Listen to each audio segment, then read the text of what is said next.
Let's get this straight. You're completely out of touch with what's unfolding around you, and deep down, it's shredding you, even if you refuse to acknowledge it.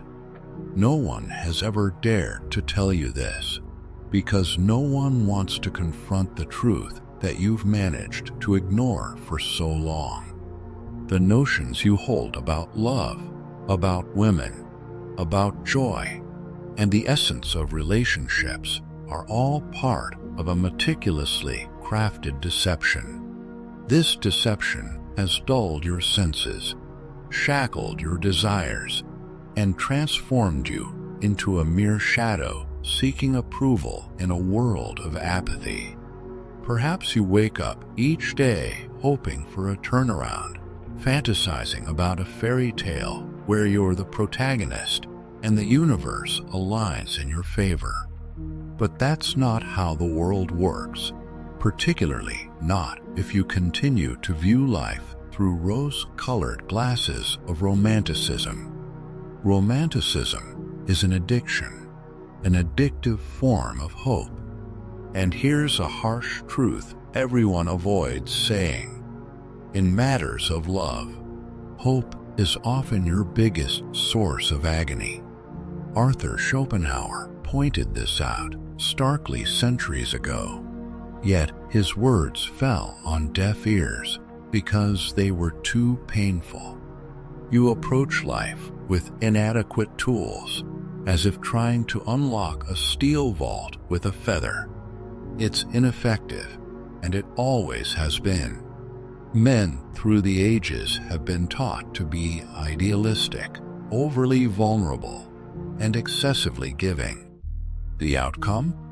Invariably, it's frustration, emptiness, and solitude. Ever wonder why? Today, we'll delve into the reality that Schopenhauer thrust into the core of complacency, a reality continually ignored by men because illusions are more comforting than the brutal truths of biological dynamics. When truth hurts, the mind prefers the sanctuary of fantasy over the starkness of reality. Look around. How many men do you see ensnared in the complexities of love? Men who manipulate their emotions, who linger on every text, who plead for just a scrap of attention, who endure disdain and rejection for the mere hint of companionship that, in truth, is nothing more than an illusion. It's pathetic. Yet, what's even more pathetic is not understanding the reasons behind these behaviors. The so-called secret, stark as it may be, is that choice has never really been yours. From time immemorial, it is the woman who chooses. This isn't about morality, fairness, or societal evolution. It's plain biology, an ancient programming that sidesteps any contemporary narrative. If you don't accept this, you're destined to repeat the same errors until life completely breaks you down. Make no mistake, women aren't malevolent or angelic beings. They are neither superior nor inferior to men. They are simply survival experts, custodians of a selection process that disregards your emotions and efforts. They evaluate and choose based on criteria of power, resources, and stability. It isn't about love, fate, or soulful compatibility. It's about harsh selection. Meanwhile, you, blinded by the illusion of an ideal partner, leap into the abyss at the slightest hint of affection. It's beyond your control. You are wired to respond to beauty, to seek validation from women, as though your very existence depends on it. And in a way, it does. Biology has tethered you to the need for external affirmation, conquest, and approval. But such approval is transient, fleeting, a devalued currency that eludes your grasp every time you reach for it. This is where the twisted game begins. As you pursue love, they seek security. As you offer romance, they demand stability. As you swoon over a mere like on social media, they assess your actions, your status, your potential as a provider. It's not cruelty, it's strategic. And in any strategic game, the moves are made quietly with a ruthlessness that shatters the naive. But this is only the start. Modern society, rather than mitigating these disparities, has exacerbated them. Social media has escalated hypergamy to absurd extents. Previously, a woman's choices were limited to her immediate social circle. Now, she can sift through thousands, even millions of potential partners. The comparisons are relentless, the dissatisfaction widespread, and the expectations increasingly unreasonable. And yet, you persist in believing that simply being nice is sufficient. Naive. Laws, media, and prevailing narratives have crafted a playing field where male vulnerability is penalized and female selectivity is celebrated. Thus, countless men prostrate themselves at an empty shrine, waiting for a prize that will never arrive. They offer themselves up, lay bare their vulnerabilities, and beg for morsels of affection, oblivious to the fact that true admiration and desire cannot be coerced. They must be inspired, evoked, ignited. Schopenhauer, with a clarity that remains alarming, depicted romantic love as an illusion, a biological trick crafted solely to promote reproduction. Love, the emotion we so revere, is merely the veneer over a primal drive. It doesn't seek your happiness, your fulfillment, or even your well-being. It aims solely to perpetuate the species. Does this realization leave you feeling hollow? It's expected. You've spent years constructing fantasies, hoping the world would reshape itself to your whims. But reality is unyielding, and each collision with it leaves you weaker, more dependent, more desperate. Consider how many men are currently sitting in silence, suppressing their desires, terrified of rejection, humiliation, or disregard. The number is staggering, nearly all. Yet, the rules of engagement haven't shifted. Only the backdrop has.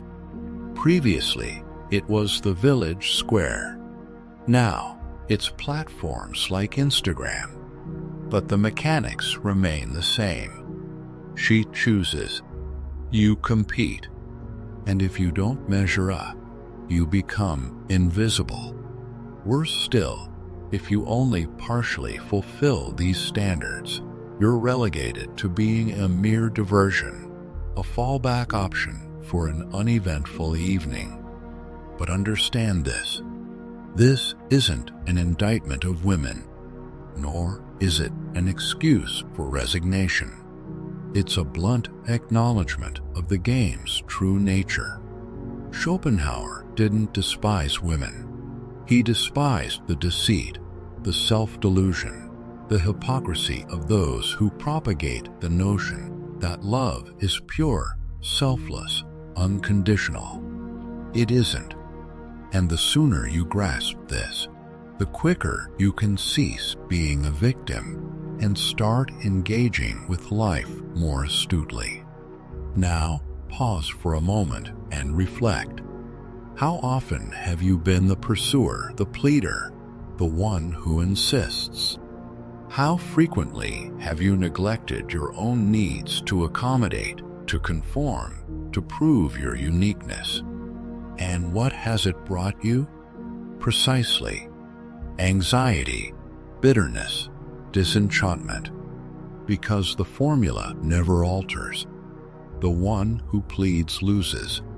The one who elevates a woman onto a pedestal dooms himself to insignificance.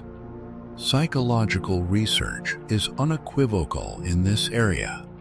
The male brain is conditioned to overvalue female approval. Each time you receive a sign of interest, your dopamine surges.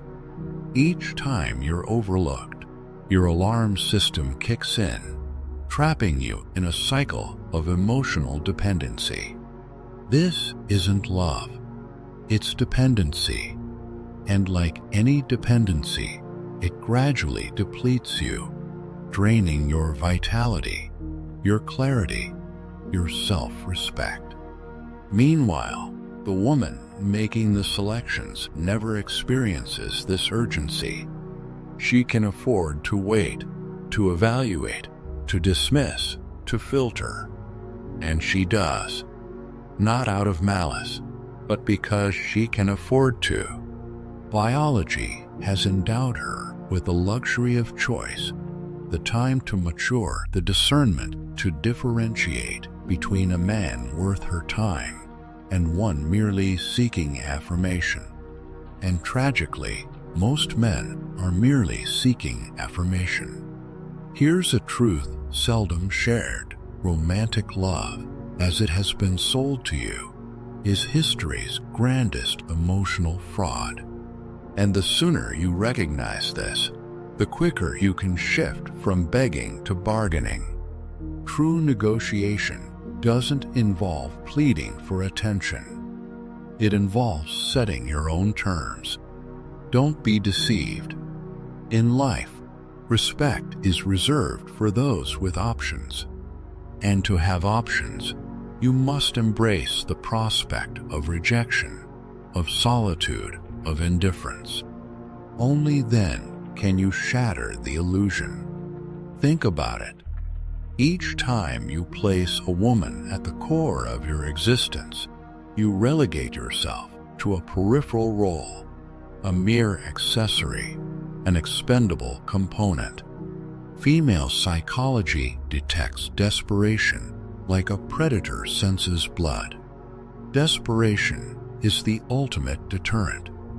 If you aim to reclaim control, you must learn to reverse the roles.